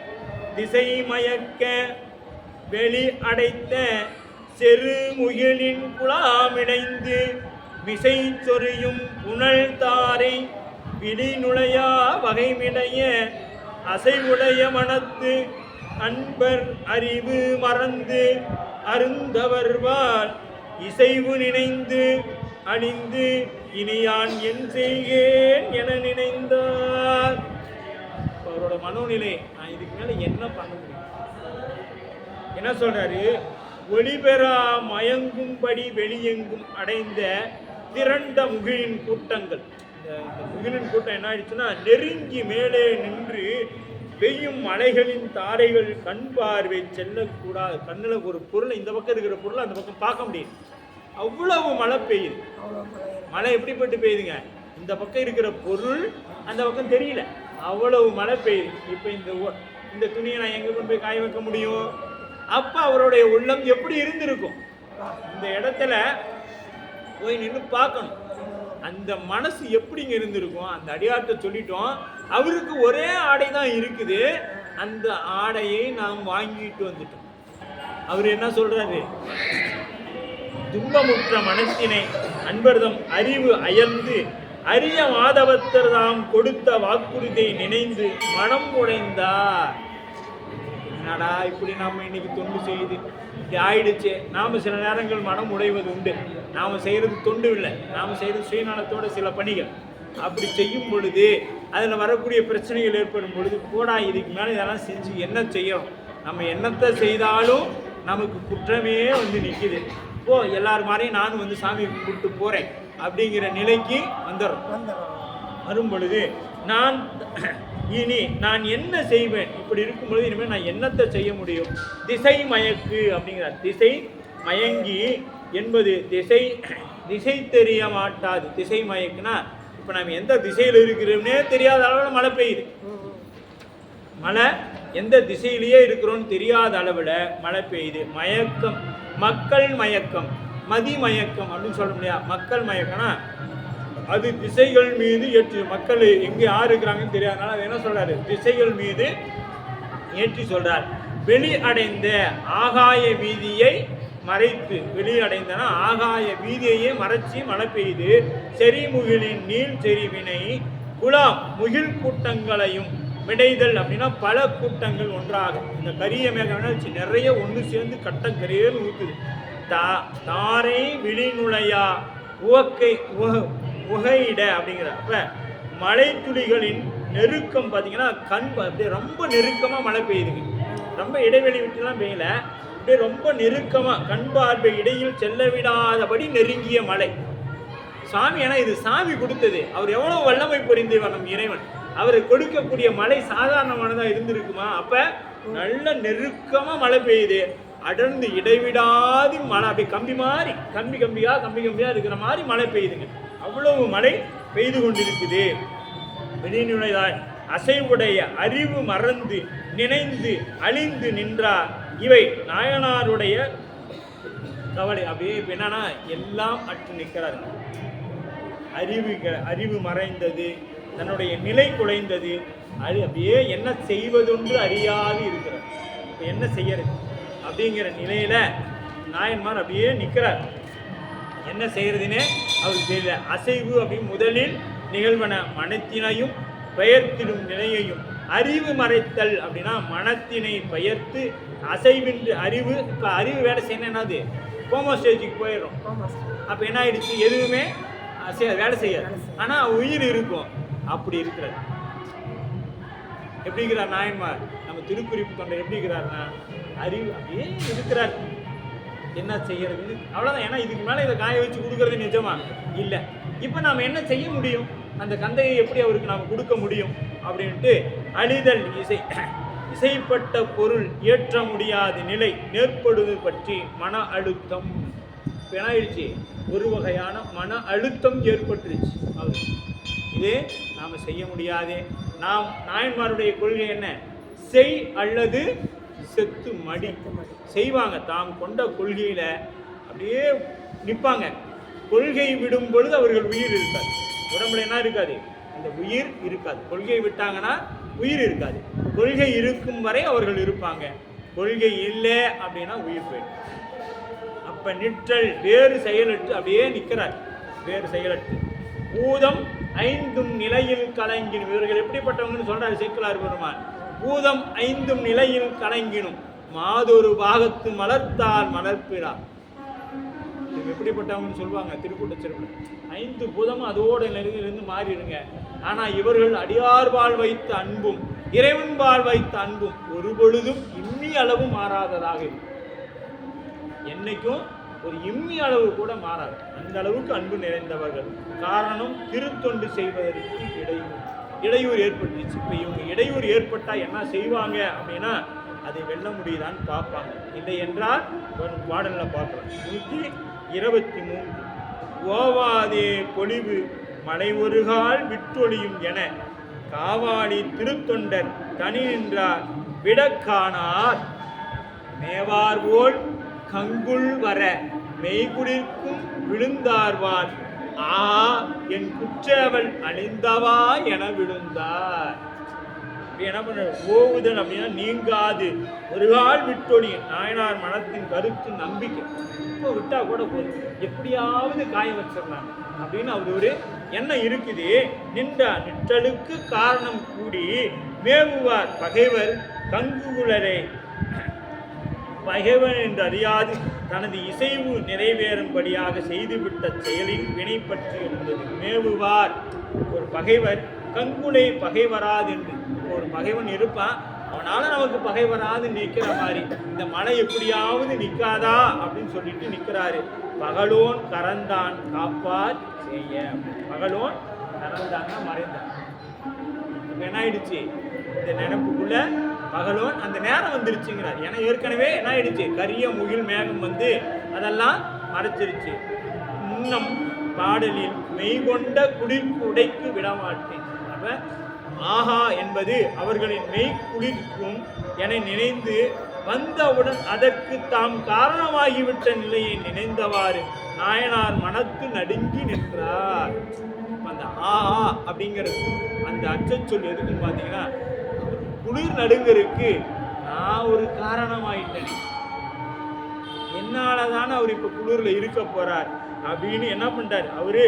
குற்றேவல் சிறிய ஏவல் நான் செய்வது சிறிய ஏவல் பணிய யாம் என்ற பணி நிலை தாழ்வேணும் தன்மையோடு சைவமாம் சமயம் சாரல் ஊர்வலர் அரிது அழிந்தன அழிந்தவற்றை அழிந்த நிலை ஆறு கடைக்குறை அப்படிங்கிறது. விழுந்தார், மனம் விழுந்தது. விழுந்தார்னா மனம் விழுந்தது. இதுக்கு மேல என்ன செய்யறதுன்னே அவருக்கு ஒன்றும் விளங்கல. 124வது பாடல். விழுந்த மலை ஒளியாது மெய்தவர் சொல்லிய எல்லை கழிந்தது முன்பு ஒளிந்து மனை காற்று ஏற்க அறிந்திலேன் செழுந்தவர்தன் திருமேனி குளிர்காணும் தீங்கு இழைத்த தொழும்பனேற்கு இனி இதுவோ செயல் என்று துணிந்து எழுந்தார். அங்கே விழுந்தார்னு சொன்னார். இந்த பாடல்ல எழுந்தான்னு சொன்னார். எதற்காக எழுந்தான்னு பார்த்தீங்கன்னா, விழுந்து மழை ஒழியாது, இந்த மழை இனிமேட்டு நிற்காது ஒரு முடிவு பண்ணிட்டார். அதை நிற்கும்னு ஒரு எண்ணம் வந்துச்சு, நிற்காது. சரி, வீட்டுக்கு விழுந்து நிற்காது, இடையூறாய் விழுந்தது என்று பெய்து கொண்டிருக்கும். விழுந்ததுன்னா அவ்வளோதான், இறந்த காலம் முடிஞ்சிருச்சு. அது போவாதே ஒளியும் மலை ஒரு கால் விட்டொழிமான் நின்றால் அப்படி நின்றுச்சுன்னா, முதல் சொன்னார்ல, அப்போ நின்றுச்சுன்னா என்ன மெய்தவம் சொல்லிய எல்லை. இப்போ இந்த மேற்கடல் அங்குன்ற வெண்கதிரோன் அனைவதனும் தார்ன்னு சொல்றார். யாரு? அந்த மெய்தவ வேடர். அப்போ அது தர முடியாது. கால அளவு கங்குள் அட்டை. அப்போ கால அளவு முடிஞ்சு போச்சு. முன்பு வடித்த மனைக்காற்று. அப்போ முன்பு பின்பகலாக முற்றி மழை ஒடிவதற்கு முன், ஒருவேளை மழை ஒடிவதற்கு முன்னாடி நாம் துவைச்சிருந்தா கொண்டு போய் வீட்டிலேயாவது உணர்த்திருக்கலாமே. இந்த கந்தை என்ன பண்ணியிருக்கலாம்? வீட்டிலேயாவது எப்படியாவது ஒன்று உணர்த்திருக்கலாமேன்னு கனை காற்று ஏற்றார். நீர்த்துறையில் தமக்கு மனைக்கு சென்று மழையால் நனையாமல் மனைக்குள் காற்று செய்திருக்கலாம். அதுவும் இப்பொழுது என்ன ஆகாது, நம்மால முடியாது அப்படின்னு சொல்லிட்டு அடுத்தது அறிந்திலேன் நினைவு வரப்பெறவில்லை. அப்போ எனக்கு அந்த அறிவும் வரல. என்ன ஆயிடுச்சுங்க? அந்த அறிவும் வரல. தவத்தின் செழுமை மாதவ வேடம் தாங்கி வெண்ணீற்று திகழ்ந்தொளி கோலம் திருமேனி என்பது செழுந்தவருடைய தூய உடம்பில் இவ்வாறு, அந்த உடம்பு அப்படியே பார்த்த உடனே அந்த மேனி அப்படிப்பட்டதாக இருந்து குளிர் காணும் தீங்கு குளிர் ஆடையை அணிந்து வரும் தீமை மெய்கொண்ட குளிர்குடைந்து என்று அவர் கூறினார். நாயனார் நினைவு கூர்ந்தது வருந்திய நிலை தீங்கு இழைக்க தொழும்பனேன் அப்படின்னா, நலம் செய்த நினைத்தோரில் தீங்கு இழைத்தலில் இழைக்க எண்ணி. அப்போ நலம் செய்ய நினைக்கிறவங்க தீங்கு நினைப்பாங்களான்னா நினைக்கல, ஆனால் சூழல் அப்படி அமைந்துடுச்சு அப்படின்னு. அப்போ தந்தையினை உரிய காலம் எல்லைக்குட்பு கொடாது செயலினால் இத்தீங்கு வருவதற்கு நான் காரணமானேன் என துணிந்தார். இந்த நடத்தக்கூடிய செயலுக்கு யார் காரணம்? நான் தான் காரணம். அப்ப நான் காரணம் தொழும்பனேன் அப்படின்னா தொண்டர்களுடைய கடைப்பட்ட நான் இருக்கு காரணமாயிட்டேன் அப்படின்னு என்ன சொல்றாருங்க? ரொம்ப வேதனைப்படுகின்றார். இனி இதுவே செயல் அதிலாது மறாய் முடிந்த இது இனி செய்யும் செயல் இதுவே என்பது மேல்வரும் பாட்டில் குறித்தார். இப்போ ஒரு முடிவு எடுத்துட்டார். இப்போ இதுக்கு நான் தான் காரணம் என்று ஒரு முடிவை எடுத்து விட்டார். கந்தை புடைந்திட்ட ஏற்றும் கல்பாறை மிசைத்தலையை சிந்த எடுத்து ஏற்றுவான் என்று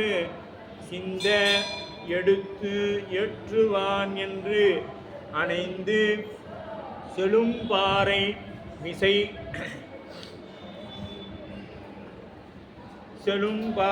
மிசை தம் தலையை புடைத்து ஏற்ற அப்பாறை தன் மருங்கு பருந்து எழுந்து பிடித்தது அணிவளை துளும்பர் மலர்ச்செங்கை. என்ன பண்ணிட்டாரு? இதுகாலும் இந்த பாறையிலே தானே நான் எல்லா துணிகளையும் அடித்து துவைத்தேன். இப்பொழுது என்னால் இந்த பணியை மேற்கொள்ள முடியவில்லையே என்று அப்படியே அவர் என்ன பண்ணிட்டாரு? நான் செய்யக்கூடிய செயலை செய்ய முடியல, இறைவனுக்கு என்னால் தொண்டு செய்ய முடியல, இதற்கு மேலே நான் இருக்கணுமா? ஏன்னா இந்த தொண்டை நாட்டை சொல்லும் பொழுதே என்ன சொல்றார் அப்படின்னா, அந்த ஒரு வாக்கு கொடுத்ததை காக்க முடியாததற்காக 70 மேலாளர்கள் என்ன பண்றாங்க? போய் அக்னி குண்டத்தில் இறங்குறாங்க. அப்போ வாக்கின் தன்மை என்ன என்பதை அங்கு முதலியே குறிப்பான தெய்வ சேக்கிழார் பெருமான் உணர்த்திட்டாங்க. அந்த வாக்கு இங்கே தவறிட்டதுனால அவர்கள் எப்படி அந்த இறைவன் திருவடிக்கு தன்னுடைய உயிரை கொடுத்து அக்னியில் இறங்கினாங்களோ அதுபோல தன்னுடைய தொண்டிற்கு இடையூறு ஏற்படும் பொழுது, அடியாருக்கு இடையூறு ஏற்படுத்தும் பொழுது, இப்போ இதுகாலம் என்ன பண்ணார்? அடியார் குறிப்பறிந்து பணி செய்து வந்த அவர் இப்பொழுது அந்த அடியாருக்கு ஏதும் செய்ய முடியவில்லையே என்று ஏங்கி தன்னுடைய உயிரை இறைவன் திருவடி கொடுப்பதற்கு என்று அந்த கல் பாறையில் போய் சும்மா இல்லை, எப்படி அந்த துணியை அடிப்பாரோ அதுபோல தன்னுடைய தலையை வேகமாக, இப்போ அந்த எப்படி அடிக்கிறோம், நல்ல அடுக்கான துணியை தூக்கி போட்டு அடிக்கிறோம், அந்த மாதிரி தன்னுடைய தலையை கொண்டு போய் அதில் அடிக்க போகிறேன். சும்மா சாதாரணமான சும்மா போய் நம்மளை மாதிரி வீட்டில் சண்டை போட்டு போய் செவுத்தில் முட்டுற மாதிரிலாம் முட்டலைங்க. இந்த என்னால் இது முடியலையே பெருமானே, என்னால் தானே இப்படி ஆயிட்டார் அந்த அடியார், அந்த அடியாருக்கு ஒரு தீங்கி இழைத்து விட்டேனே என்று அந்த வேகமாக துணியை எப்படி துவப்போமோ அதுபோல அவ்வளவு வேகமாக தன்னுடைய தலையை கொண்டு போய் அந்த பாறையில் அடிப்பதற்காக பெருமான் போகிறாங்க. எடுத்து அணைந்த பொழுது செழும்பாறை மிசை தம் தலையை புடைந்து ஏற்ற அப்பாறை தன்மருங்கு வந்து எழுந்து பிடித்தது அணிவளை கை தழும்ப மலர் செங்க. அதே சுவாமி கை போட்டு பிடிச்சிட்டார். அடியார்களை தாங்கிக் கொள்ளக்கூடிய பெருமானவர், அடியாரை தாங்கிக் கொள்ளக்கூடிய பெருமான். வான் நிறைந்த புனல் மலை போய் மலர் மாலை ஆயிடமருங்கு தேன் நிறைந்த மலர் இதனி திருவுடையார் பொருளிடையின் மேல் நிறைந்த துணைவியோடு வெளி நின்றார் மெய்த்தொண்டர் நான் நினைத்த அன்பு உருக கைதொழுது தனி நின்றார். இப்ப இதுகாலும் வான் நிறைந்த புனல் மலை, இப்ப இவ்வளவு நேரமா என்ன பெய்ஞ்சிட்டு இருந்துச்சுங்க? புனல் மழை பெய்து கொண்டிருந்தது. இவ்வளவு நேரமா என்ன செய்தது? புனல் மழை பெய்தது. இப்ப அது போயிட்டு மலர் மலை ஆயிட்டது. இந்த புனல் அது தண்ணி போயிட்டு என்ன ஆயிடுச்சுங்க? இப்ப மலரா வருது, மலர் மாலையா, அப்படியே மலர் மாலையா சுவாமி புரிகிறாங்க. ஏன் நம்ம 63 விழாவின் பொழுது இவ்வளவு மலர்கள் தேவையா அப்படின்னு ஒரு கேள்வி வரும். ரொம்ப ஆடம்பரம் பண்றாங்க. இவங்களுக்கு காசோட மதிப்பு தெரியவில்லை. இவர்களுக்கு என்ன தெரியல? காசோட மதிப்பு தெரியல. சம்பாதிச்சு பார்த்தாங்கன்னா தெரியும். 4 பேர்கிட்ட வாங்கி செய்யறதுக்கு இவங்களுக்கு என்ன காசோட மதிப்பு தெரியும் அப்படின்னு சொல்லலாம். ஆனால் அது பார்த்தீங்கன்னா மலர் என்பது இறை வழிபாட்டுக்கு ரொம்ப உகந்தது. தேவர்கள் இறைவனையும் மலர் கொண்டு வழிபாடு செய்யணும்னா பூலோகம் வர்றாங்க. அப்போ மேலிருந்து மலர் போடுவது அவ்வளவு சிறப்பானது. அப்படி மலர் மாலை ஆயிடம் அருங்கு தேன் நிறைந்த மலர் இதழ்கள் திருமுடியார் பொறுப்பிடையில். அந்த தேன் நிறைந்த மலரா, அங்கே தேன்னா என்ன, வாசம் நிறைந்த மலர்களா அப்படியே பொழியுது. திருமுடியார் அப்படின்னா நம்ம சுவாமி. பொறு விடையின் சுவாமி எப்படி இருக்கிறாங்க? பொறு விடையின் எப்படி இருக்கிறாங்க? மேல் நிறைந்த துணைவியோடு. இப்ப எப்படி காட்சி தராங்க? அம்மையாருடைய காட்சி தரார் சுவாமி. ரிஷபாருடனாக அம்மையாருடன் காட்சி. துணைவியோடு வெளி நின்றார் அப்படின்னா எங்க? இதுகாலும் அடியார் உள்ளத்தில் இருந்த அவர், இதுகாலும் அடியார் உள்ளத்தில் இருந்த பெருமான் இப்பொழுது வெளியே நின்று காட்சி கொடுக்கின்றார். மெய்த்தொண்டர் தான் நிறைந்த அன்பு, அவருடைய அன்புதான் மாறி நின்று என்னை மயக்கிடும் மஞ்சம் புலனைந்தில் வழி அடைத்து அமுதே ஊறி நின்று என்னுள் எழுவரம் சோதி உள்ளவா காண வந்தருளாய்.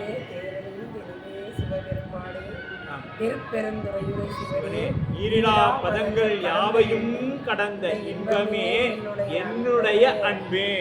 அப்ப பெருமான் இங்க நிற்கிறானா, உன்னுடைய அன்பு எப்படியோ அவர் உனக்கு அப்படி காட்சி தரும். அதனால தான் ஆர் ஒருவர் உள்குவார் உள்ளத்துள்ளே அவ்வொருவாய் நிற்கின்ற அருளும் தோன்றும். இப்போ நம்மகிட்ட அன்பு மிகுதியாக இருந்தால் அந்த பெருமான் அன்புடையவனாக நமக்கு காட்சி கொடுப்பான். அன்பு குறைவாக நம்ம என்ன கொடுக்கிறோமோ அதை கொடுப்பான். என்ன கொடுக்கிறோமோ அதை கொடுக்கக்கூடியவனாக இறைவன் இருக்கின்றான்.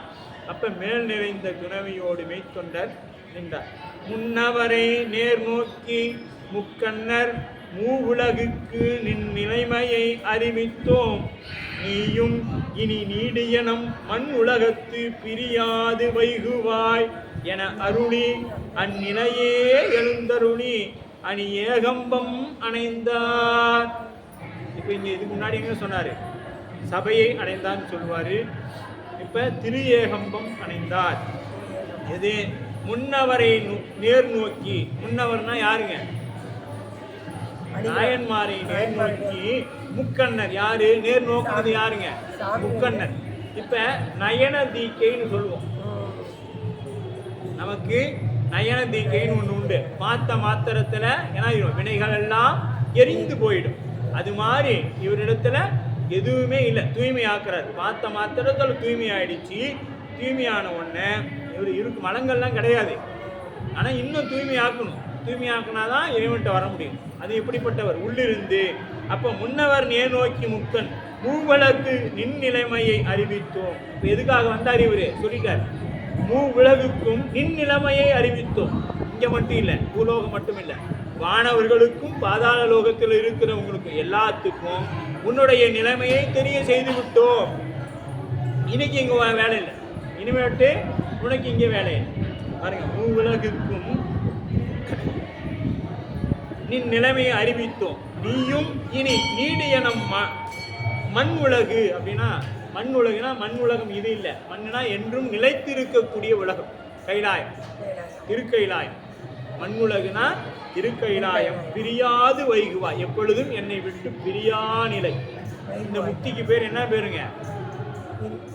இந்த முக்திக்கு பேர் இறைவனை விட்டு பிரியாது இருக்கக்கூடிய முக்திக்கு பெயர் என்ன பேரு? பரமுக்தி. அதுல 3 நிலை முக்தி இருக்குது. அதுல சொல்லுங்க. சாலோகம், சாலோகம், சாமீபம், சாரூபம், சாயுச்சியம் அப்படின்னு தான் இறைவனை விட்டு பிரியாது இருக்கக்கூடிய முக்தி. அந்த முக்தியை நமக்கு நாயன்மாருக்கு கொடுக்கிறார். என்னை மண்ணுலகு பிரியாது வைகுவாய் என அருளி அந்நிலையே எழுந்தருளி அணி ஏகம்பம் அணைந்தார். அப்ப அங்கிருந்து வந்தவர் அப்படியே அணி ஏகம்பம், அங்க ஏகம்பநாதரம் அங்க போய் அணைஞ்சிட்டார். நீர் நிலவு திருக்குறிப்பு தொண்டர் திருந்தொழில் போற்றி பார்க்குளவ தந்தை தன் தாழ் அற அறிந்தார் பரிசுரை கேன் பேர் அருளின் மெய்த்தொண்டர் பித்தன் என பதற்றுதலால் ஆர் உலகில் இதன் உண்மை அறிந்து உரைக்க இசைந்து ஏதுவார். இப்ப நீர் நிலவு திருக்குறிப்பு தொண்டர் திருத்தொழிலின் போற்றி. இந்த சீர் நிலவும், சீர்னா ஏற்கனவே அது எது? தவமிக்க பூமி, காஞ்சி மாநகர். அங்கு இருக்கக்கூடிய திருக்குறிப்பு தொண்டருடைய தொழிலை போற்றி. அவருடைய தொழில் என்ன? அவருடைய தொழில் என்ன? அடியார்களை போற்றி அவருடைய குறிப்பறிந்து செய்ததுதான் அவருடைய தொழில்.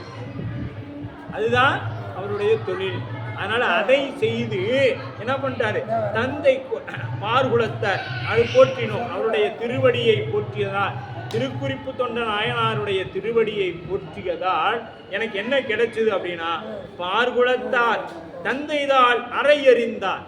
அவரை திருவடியை வணங்கினதுனால எனக்கு தந்தை தாளை அறிந்த சண்டேச நாயனாருடைய அறையறிந்தார் பரிசு உரைக்கேன். அவரை பற்றி உரைக்கக்கூடிய ஞானம் கிடைத்தது. இப்ப எப்பொழுதுமே சேக்கிழார் பெருமான் இதுகாலும் சொன்ன அடியாருடைய திருவடியை வணங்கியதால் எனக்கு கிடைத்த ஞானத்தை கொண்டு அடுத்த அடியாருடைய வரலாறை சிந்திக்க இருக்கின்றோம் என்பது ஐயா சாமி சொல்லுவாங்க. பேர் அருளின் மெய்த்தொண்டர் யாரு? பேர் இதுகாலும் சிந்தித்ததின் காரணமாக பேரருளின் மெய்த்தொண்டர் பித்தன் என பிதற்றுதலால். இப்ப இறைவனை பித்தான்னு சொன்னது யாரு? சுந்தரமூர்த்தி பெருந்தகை. அவரை தவிர வேற யாராலையும் ஆர் உலகில் இதன் உண்மையை அறிந்து உரைக்க இசைந்து ஏதுவார். அவரை தவிர வேற யாராலையும் என்ன பண்ண முடியாது? இந்த நாயன்மார்களுடைய வரலாற்றை போற்ற முடியாது என்று யார் சொல்றாங்க? தெய்வ சேக்கிழார் பெருந்தகை சொல்றாங்க. என்ற அளவில் இன்றைய வகுப்பானது நிறைவு பெறுகிறது. அடுத்த வகுப்பு சண்டேஸ்வர நாயனாருடைய புராணம். தேதி உங்களுக்கு பிறகு அறிவிக்கப்படும். ஏன்னா நமக்கு அடுத்த